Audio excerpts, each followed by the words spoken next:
നമസ്കാരം. Run your ഡ്രീംസിലേക്ക് ഏവർക്കും സ്വാഗതം. ഞാൻ നീനു ബിനു. നമ്മൾ സിനിമ കാണുമ്പോൾ അതിൽ സിനിമ നടന്മാരുടെയും നടിമാരുടെയും ഓരോ ഡയലോഗ് കേൾക്കുമ്പോൾ ആ ഡയലോഗിലൂടെ എന്തെങ്കിലും ഒരു നല്ല മാറ്റം സംഭവിക്കുമ്പോൾ നമ്മൾ പറയുന്നൊരു കാര്യമുണ്ട്. എന്താണ് പഞ്ച് ഡയലോഗ്?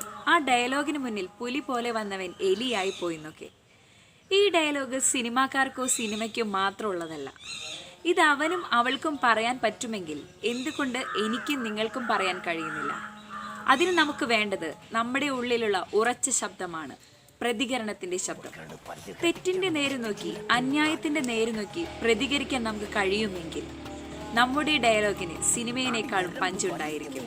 നമ്മുടെ പ്രതികരണം കൊണ്ട് നമ്മുടെ അവകാശം സംരക്ഷിക്കുവാനോ നേരിന്റെ പാത കാണിക്കാനോ തിന്മയെ ചൂണ്ടിക്കാണിക്കുവാനോ നമുക്ക് കഴിയും. എൻ്റെ പഠനകാലത്തിൽ ഞാൻ ഡിഗ്രി വരെ പഠിച്ചത് എൻ്റെ വീടിൻ്റെ അടുത്തുള്ള സ്കൂളിലും കോളേജിലായിരുന്നു. അതുകൊണ്ട് തന്നെ എൻ്റെ ബസ് യാത്ര ആരംഭിച്ചത് ഞാൻ തൃശ്ശൂർ സെൻറ് തോമസ് കോളേജിലെ PGക്ക് പഠിക്കുമ്പോഴാണ്. ബസ്സിൽ ST കൊടുത്തു പോകുന്ന സ്റ്റുഡൻസിന് അറിയാവുന്ന, അവരനുഭവിക്കുന്ന ഒരു കാര്യമാണ്. ആ കാര്യം എൻ്റെ ലൈഫിലും സംഭവിച്ചിരുന്നു. ആ ഒരു കാര്യത്തെക്കുറിച്ചാണ് ഞാൻ നിങ്ങളോട് പറയാൻ പോകുന്നത്. ഇപ്പം നമുക്കറിയാം, കൊറോണ കാരണം നമ്മൾ സ്കൂളിലേക്ക് കോളേജിലേക്കോ ഒന്നും പോകുന്നില്ല.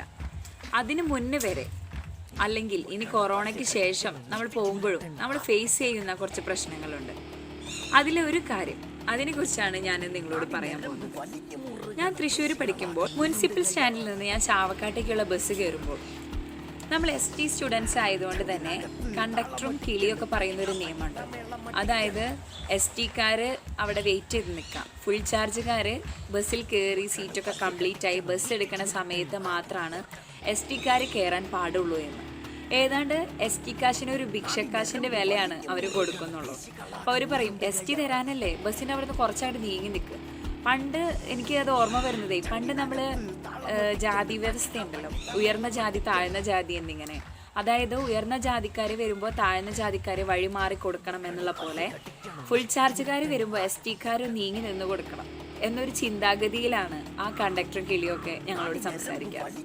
അപ്പോൾ എന്നും ക്ലാസ് കഴിഞ്ഞ് കഴിഞ്ഞാൽ ഞങ്ങൾ ബസ് കയറാനായിട്ട് ബസ് എടുക്കണ വരെ, ഓരോരുത്തരും കയറി ബസ് സീറ്റൊക്കെ കംപ്ലീറ്റ് ആയി ബസ് എടുക്കണ വരെ ഞങ്ങൾ വെയിറ്റ് ചെയ്ത് നിൽക്കും. കാരണം ബസ് ഇരിക്കണ സമയത്താണ് ഞങ്ങളെ ബസ്സിലേക്ക് കയറ്റുള്ളൂ. അപ്പം അങ്ങനെ ഇരിക്കുന്ന സമയത്ത് ഒരു ദിവസം ഞങ്ങൾ നിൽക്കുന്നിടത്ത് കൂടെ ഒരു പോലീസ് വരികയുണ്ടായി. ആ സമയത്ത് ആ കിളി ഞങ്ങളോട് പറഞ്ഞു, എല്ലാവരും വേഗം വേഗം ബസ്സിൽ കയറാൻ നോക്ക്, വേഗം കയറുന്നു പറഞ്ഞു. അപ്പം ഞാൻ വിചാരിച്ചു, ഇത് എന്ത് ഇത്ര കാലം കയറ്റാത്തൊരു കയറ്റൽ, ഇന്നിപ്പോൾ ഇത്ര തിക്കുന്നിരക്കെന്ന് വിചാരിച്ചു. അപ്പം ഞാൻ നോക്കിയപ്പോൾ ആ പോലീസ് വരുന്നത് കണ്ടു. അപ്പം എനിക്ക് പിടികിട്ടി കാര്യം. ആ പോലീസ് വന്നു കഴിഞ്ഞാൽ കുട്ടികളെ ഇങ്ങനെ വെയിറ്റ് ചെയ്യിപ്പിച്ച് നിർത്തുന്നതിന് അവർക്ക് നല്ല പണിഷ്മെൻ്റ് ഉണ്ടാവും. അതുകൊണ്ടാണ് അവർ ഇത്ര കാലം ഇല്ലാത്തൊരു സ്നേഹം ഞങ്ങളോട് കാണിച്ചതെന്ന് എനിക്ക് മനസ്സിലായി. അപ്പം ഞാൻ പറഞ്ഞു, ഞങ്ങൾ കയറുന്നില്ല, കാരണം ഞങ്ങളെ ഇതുവരെ കയറ്റാറില്ലല്ലോ, എന്ന് ബസ് എടുക്കുന്ന സമയത്താണല്ലോ ഞങ്ങൾ കയറ്റാൻ സമ്മതിക്കാറുള്ളൂ, അതുകൊണ്ട് ഇന്നും അങ്ങനെ തന്നെ കയറുന്നുള്ളൂ എന്ന് പറഞ്ഞു. അപ്പോൾ ആ കിളി ഭയങ്കര ഇതായിട്ട്, പറ്റില്ല, എല്ലാവരും വേഗം കയറുക, നിങ്ങൾ എന്താ പറഞ്ഞത് കേൾക്കത്തില്ല, വേഗം കയറി എന്ന് പറഞ്ഞിട്ട് ഞങ്ങൾ നിർബന്ധിച്ച് കയറ്റാനുള്ള ശ്രമങ്ങൾ നടത്തി തുടങ്ങി. അപ്പോൾ എൻ്റെ കൂടെ നിൽക്കണ്ടായിരുന്ന ബാക്കി സ്റ്റുഡൻസൊക്കെ ഇയാളുടെ തിക്കുന്തരക്കും ചീത്തവിളിയും കേട്ടിട്ട് വേഗം കയറാൻ തുടങ്ങി. അപ്പം ഞാൻ അവരോട് പറഞ്ഞു, നിങ്ങളൊരു മിനിറ്റ്, നിങ്ങൾ കയറാൻ വരട്ടെ എന്ന് പറഞ്ഞു. അപ്പോൾ ആ കിളി ഒരുപാട് ചീത്ത തന്നെ പറയുന്നുണ്ട്, എന്താ നീ കാണിക്കുന്നത്, നിനക്ക് ഇത്ര അഹങ്കാരം, അവർ കയറട്ടെ, നിനക്ക് എന്താ, നിനക്ക് വരട്ടില്ലേ, നീ പൊക്കോ എന്നൊക്കെ പറഞ്ഞു. അപ്പം ഞാൻ പറഞ്ഞു, ഇത്ര കാലം ഞങ്ങളെ കയറ്റാറില്ലല്ലോ, പിന്നെ പ്രത്യേകിച്ച് ഇപ്പോൾ പോലീസിനെ കണ്ടതുകൊണ്ട് ഞങ്ങൾക്ക് അങ്ങനെ പ്രത്യേക ആനുകൂല്യങ്ങളൊന്നും വേണ്ട, ഞങ്ങൾ ഇവിടെ തന്നെ നിൽക്കുള്ളൂ എന്ന് പറഞ്ഞു. അങ്ങനെ ഞങ്ങളുടെ ബഹളം കേട്ടിട്ട് ആ പോലീസ് ഞങ്ങളുടെ അടുത്തേക്ക് വന്നിട്ട് എന്നോട് ചോദിച്ചു, എന്താ ഇവിടെ ആകെ ബഹളം ചോദിച്ചു. അപ്പം ഞാൻ പറഞ്ഞു, ഇന്നേ വരെ ഞങ്ങളെ ബസ് സ്റ്റാർട്ട് ചെയ്യാണ്ട് ബസ്സിൽ ഈ കിളി കയറ്റാറില്ല.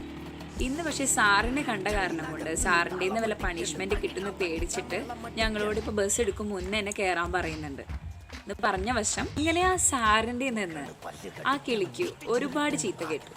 ആ സാറ് പറയുകയും ചെയ്തു, കുട്ടികളെ ഇങ്ങനെ വെയിറ്റ് ചെയ്യിപ്പിച്ച് നിർത്തേണ്ട ആവശ്യമില്ല, അവരവിടെ കയറിക്കോട്ടെ, അവരിവിടെ കാത്തു നിൽക്കേണ്ട ആവശ്യമില്ല എന്ന് പറഞ്ഞ് കുറേ കാര്യങ്ങൾ ആ സാറ് ആ കിളിയോട് പറയുകയുണ്ടായി. അതിനുശേഷം പിന്നത്തെ ദിവസം തൊട്ട് ഞങ്ങൾ വരുമ്പോൾ ഞങ്ങൾ ഒന്നും നോക്കാറില്ല, ഞങ്ങൾ നേരെ ബസ്സിലാണ് കയറും. പിന്നെ കിളിക്കൊന്നും പറയാനില്ല, പറയാൻ വേറെ ഓപ്ഷൻ ഇല്ല.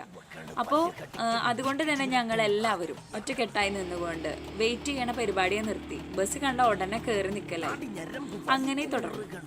അപ്പം ഞാൻ ഈ കഥ നിങ്ങളോട് പറയാൻ കാരണം എന്താണെന്ന് വെച്ച് കഴിഞ്ഞാൽ, ഇപ്പം ആ സമയത്ത് എൻ്റെ കൂടെ ഉണ്ടായിരുന്ന മറ്റ് സ്റ്റുഡൻസ് അയാളുടെ ചീത്ത കേട്ടപ്പോൾ ബസ്സിൽ കയറാനാണ് ശ്രമിച്ചത്. അതുപോലെ ഞാനും കയറാണെങ്കിൽ ആ സിസ്റ്റത്തിന് ഒരു ചേഞ്ചും വരില്ല.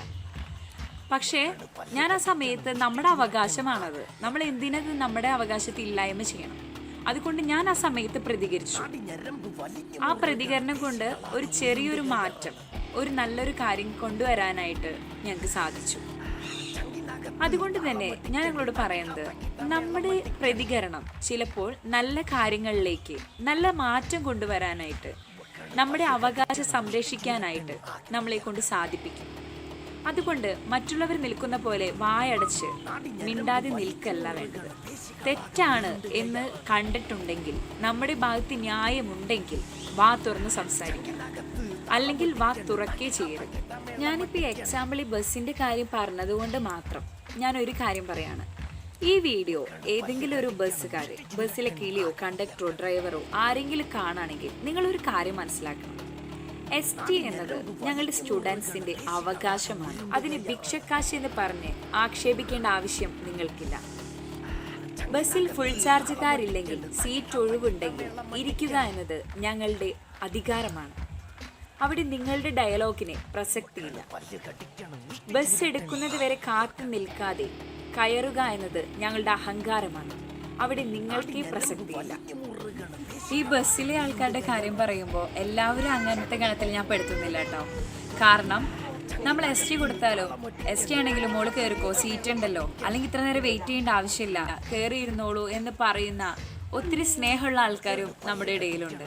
അതിൽ ഭൂരിഭാഗം ആൾക്കാരും ഞാൻ നേരത്തെ പറഞ്ഞ ഗണത്തിലാണ് നമ്മളോട് പ്രതികരിക്കാറ്.